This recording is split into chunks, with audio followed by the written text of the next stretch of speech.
Hi. Sorry. I was going to say hi to. Hello. Okay.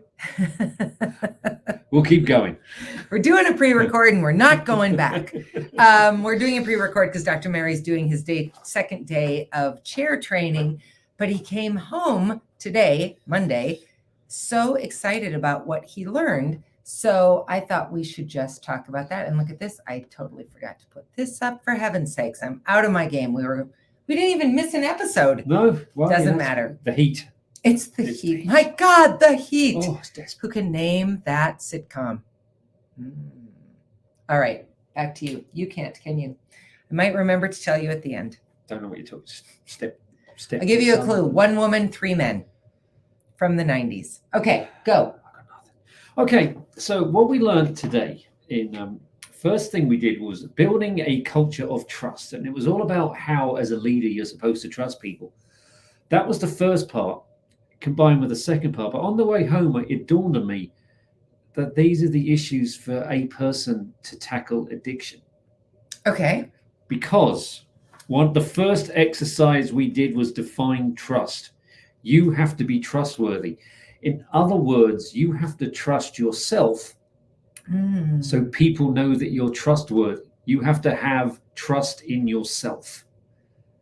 Trust in yourself, and we define trust as an action that you know needs to be taken place, but by its action will not cause undue harm to you.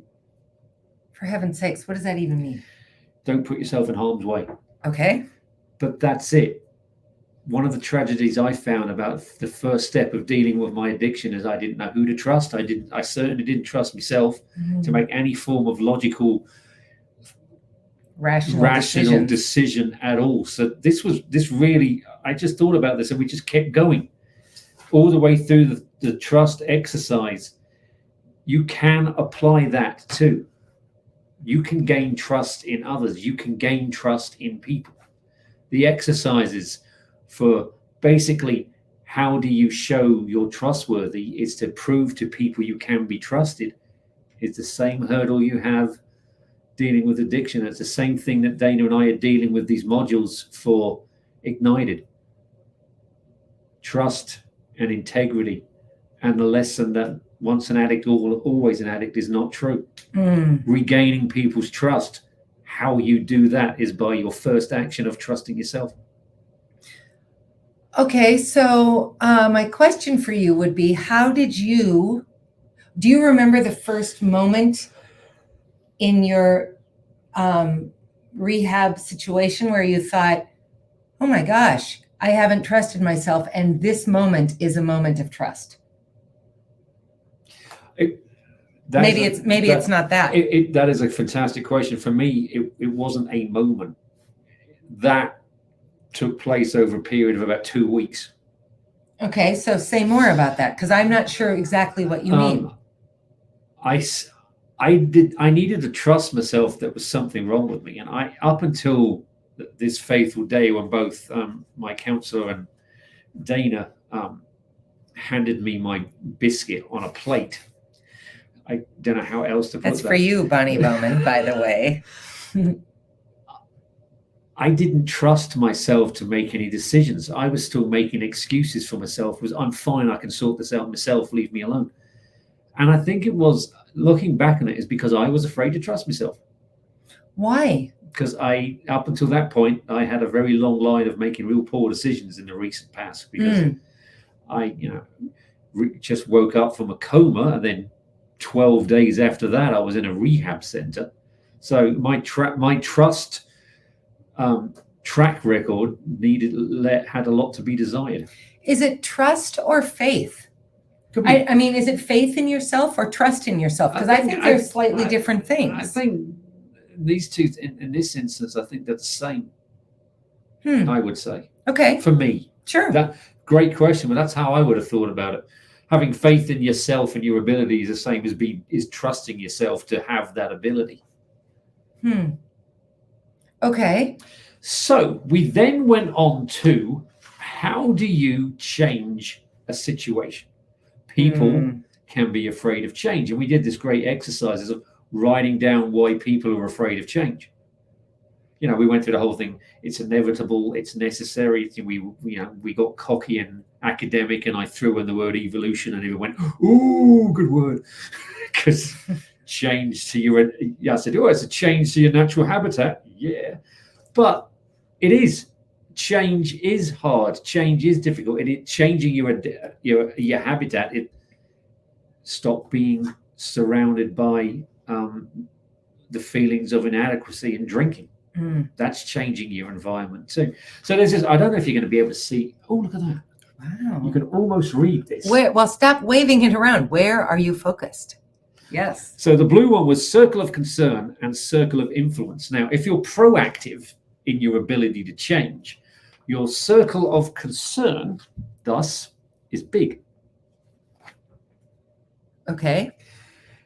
If you have a reactive focus, or you have negative energy, or you don't feel confident in yourself to change, it's tiny. It gets tiny. So all this out here is doubt and negative thoughts, which is what this was about, trying to effect a change in a department. But this could be just about trying to get sober. Yeah. And that's what I just thought. This is brilliant. What's the white? So this is doubt as well. It's just that it's littler. Yeah, because you're being proactive. You're thinking about positive things of the change. So can you explain, what does the circle of concern mean? I don't really understand that. So the circle of concerns includes those decisions and situations that are out of your control, but if you're proactive about them, you address them.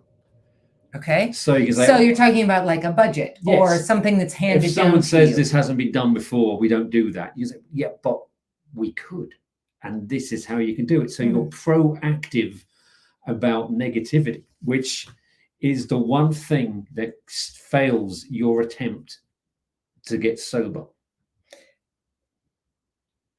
So I'm thinking about your office neighbor who sometimes watches us and never comments publicly. I won't say her name, but I hope you're watching this one, because you might find this entertaining, both from a department standpoint and an addiction standpoint. Sorry, back to you. I'm sorry about the handwriting. I wanted to try and get a copy. Lizzie, stop waving it around. It's hard to read. Yeah, I took notes. I'm an academic. This is the change model. So you start off here at the status quo. So nothing changes. I'm going to lead it forward a little. Thank you. Okay. And then you have the change. And then you get to down here. Can your change work? So you get to the stage where they call disruption. You're trying to get sober in this case. And that there is your decision point. That's what they try and force you to think of when you're in rehab.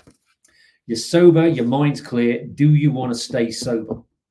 Oh, That's okay. the point. So you can either then think about what will work, what will make me change, how do I work, who do I talk to, and you can come up here, come above the status quo, and then move into innovation, which is ways to stay sober or get away from any addiction that you have. You know, I think this speaks so clearly to what we often say and had no idea would be true when we started Daily Dose, was that so much of this conversation is applicable to just simply being alive. Yeah. It's not about saying, well, I don't have an alcohol problem, so there's nothing here for me. Can you explain that a little bit deeper? Because I'm not exactly making the connection with you, because I didn't have hours and hours of it. Sure. If that's what you just showed us, that's not quite what you showed. There we go. So there's your change model again. So there's your status quo. So let's apply it to drinking for the purposes of this conversation. This is you pre-February 1st, 2017? Yep. Okay, so this is all the years that Maz was drinking heavily. So status quo is before the change. What was considered your base behavior? Right. Why does it go down? Because when you decide to make a change, there's disruption. I'm gonna just lift it up because you can't see it. Yep. Okay. So your daily routine is broken up. So this is the nosebleed. Yeah. Okay. This is the nosebleed of January 31st. This could be going down. So everything now is different.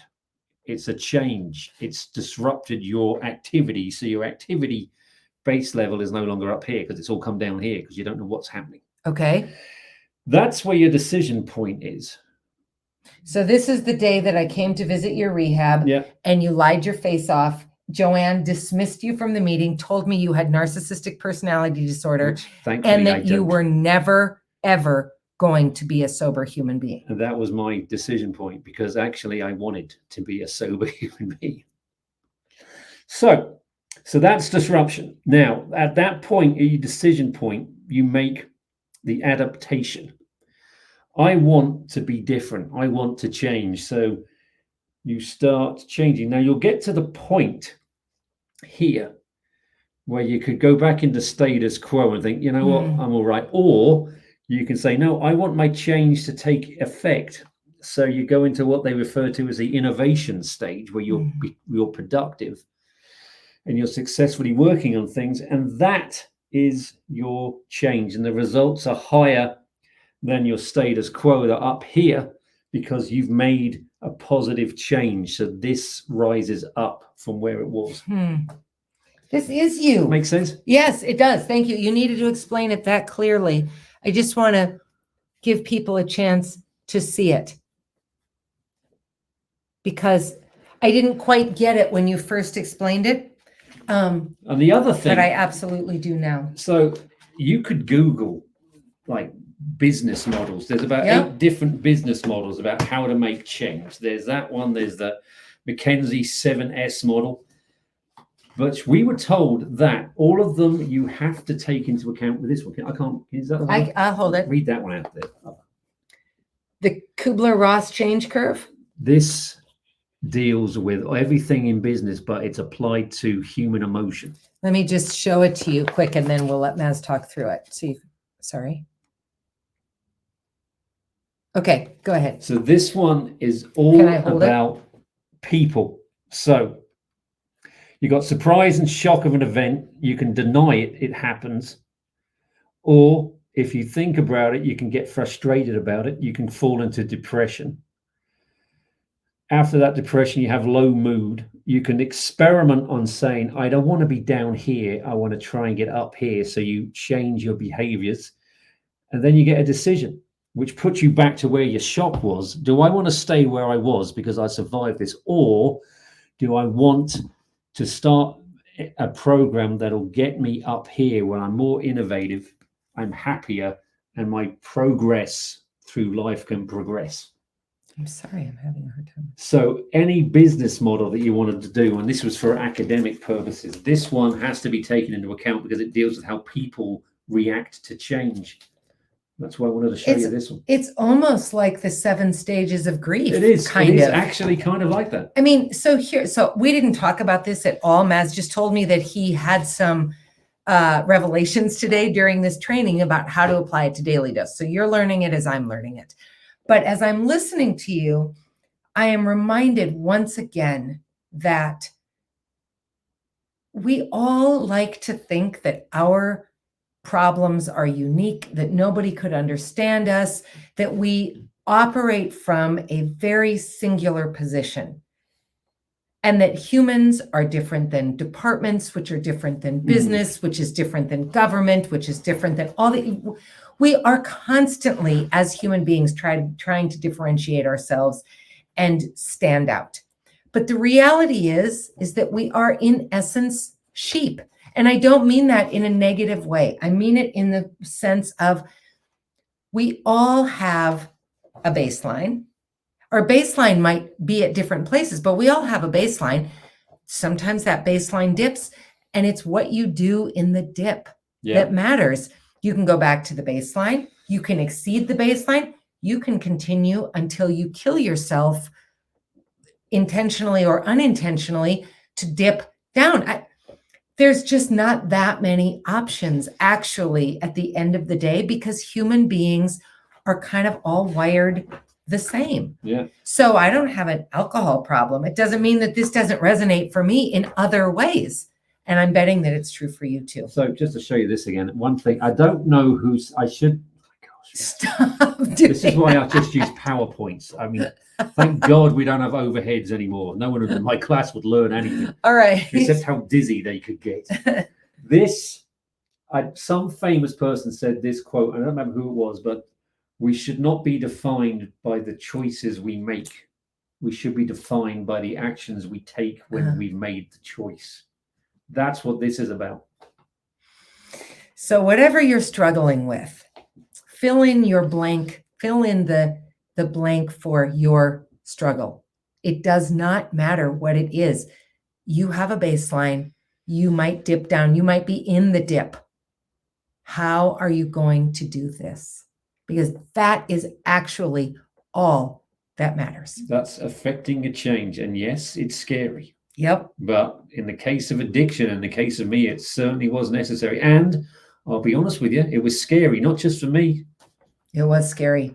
It was a scary time. It's easy to forget that 5+ years later. It was a tremendously scary time. The uncertainty, the things that I was told were likely to happen almost bent me sideways. Yeah. So I'm glad they didn't. Me too. Well, thanks, Dr. Mary. That was super interesting. I tell you, I went into this with an open mind. I said, I can't go in there and go, because I'm not 12. It's like when you go to your math class first thing on a Monday morning. Stop it now. We're almost, we're past time. Wrap it up. I just went, this is going to be positive. Let's go. And I tell you, it's mostly because I got a kick out of being able to apply it to this. It was an incredibly interesting day. So I'm actually looking forward to tomorrow. That is saying something. Yes. All right, everybody, we'll be back on Thursday with a guest live. So we will see you then. Just in case you haven't figured it out, my God, the heat is Elaine when she's dating the guy who's a Christian, Putty, who says to her, oh yeah, you're going to hell. And she's all concerned about going to hell. Yeah, I've never seen Seinfeld. I've never seen Seinfeld. So I know that's been bothering you this whole time. Rest easy. We'll see you Thursday. Bye. Bye.